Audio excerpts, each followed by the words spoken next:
Kesultanan Kota Pinang. Penamaan Kota Pinang tidak bisa dilepaskan dari kerajaan yang telah lebih dulu eksis bernama Kerajaan Pinang Awan. Nama tersebut terdiri dari tiga kata yakni Huta, Pinang dan Awan. Jika diartikan, dalam bahasa Hulu, Huta berarti kampung atau desa, Pinang berarti pohon pinang dan Awan berarti awan. Jadi lokasi pendirian Pinang Awan, dahulunya terdapat banyak pohon pinang yang tingginya menjulang ke atas, seolah-olah sampai menyentuh awan. Di sekitar istana Kota Pinang sendiri memang dahulunya banyak terdapat pohon pinang. Kesultanan Kota Pinang merupakan suatu lokus politik yang terdapat di wilayah yang kini masuk dalam administrasi Kabupaten Labuhan Batu Selatan. Informasi mengenai kesultanan ini belum banyak terungkap, namun jika dilihat dari posisi geografis dan sejumlah temuan awal, kesultanan ini mempunyai peran yang signifikan di puncak eksistensinya. Pendirian kesultanan ini disinyalir sekitar 1630. Sejarah berdirinya kesultanan. Batara Sinomba bergelar Batara Gurga Pinayungan Tuanku Raja Nan Sakti adalah pendiri kesultanan ini. Ia merupakan anak dari Sultan Alam Shah Saifuddin dari Kerajaan Pagaruyung. Ia menikah dengan seorang putri setempat dan dikaruniai dua anak dan satu putri, bernama Siti Ungu Selendang Bulan. Selanjutnya, ia menikah lagi dengan putri setempat lainnya dan dikaruniai seorang putra. Istri kedua berupaya mempengaruhi suaminya agar anaknya dijadikan putra mahkota. Karenanya pula, Batara Sinomba mengusir kedua putra dari istri pertama. Singkat cerita, Sultan Mangkuto Alam, sang anak yang terusir, telah mendapat pengalaman hidup yang cukup. Ia berkoalisi dengan pasukan Aceh untuk merebut tahta dari ayahnya. Setelah terjadi peperangan yang sengit, Sultan Mangkuto Alam berhasil merengkuh tahta dan menjadi Sultan Kota Pinang kedua.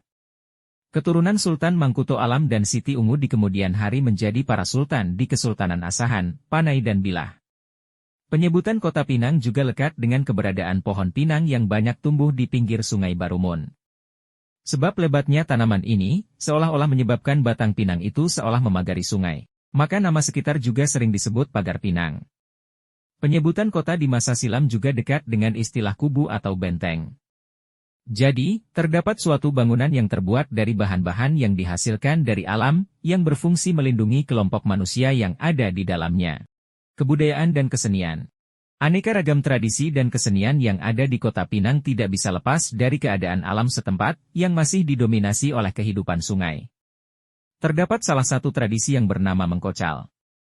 Kegiatan ini berupa mencari ikan secara bersama-sama di suatu aliran sungai yang mulai mengering. Biasanya tradisi ini berlangsung ketika musim kemarau, saat debit air sungai menurun.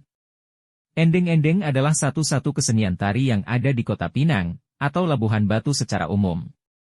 Kesenian ini berasal dari Tapanuli, namun belakangan sudah diterima menjadi bagian dari keragaman seni budaya yang ada di Kota Pinang.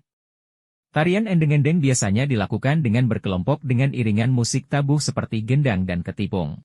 Sejarah berakhirnya kesultanan.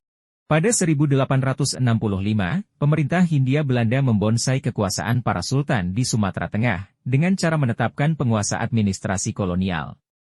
Peran para sultan, termasuk Sultan Kota Pinang, digantikan oleh para kontrolir. Ini membawa pada penyerahan kuasa politik dan ekonomi secara penuh pada pejabat kolonial tersebut.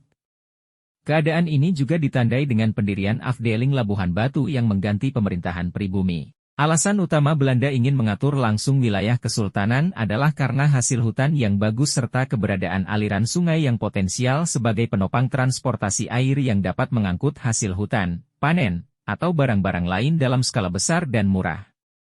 Riwayat Kesultanan Kota Pinang mengalami masa redup saat terjadinya revolusi sosial di Sumatera Tengah sekitar 1946. Banyak keluarga kerajaan yang menjadi korban kekerasan para pihak yang menuduh mereka adalah kekuatan lama simbol feodalis yang harus dihancurkan karena dianggap akan menyengsarakan masyarakat luas.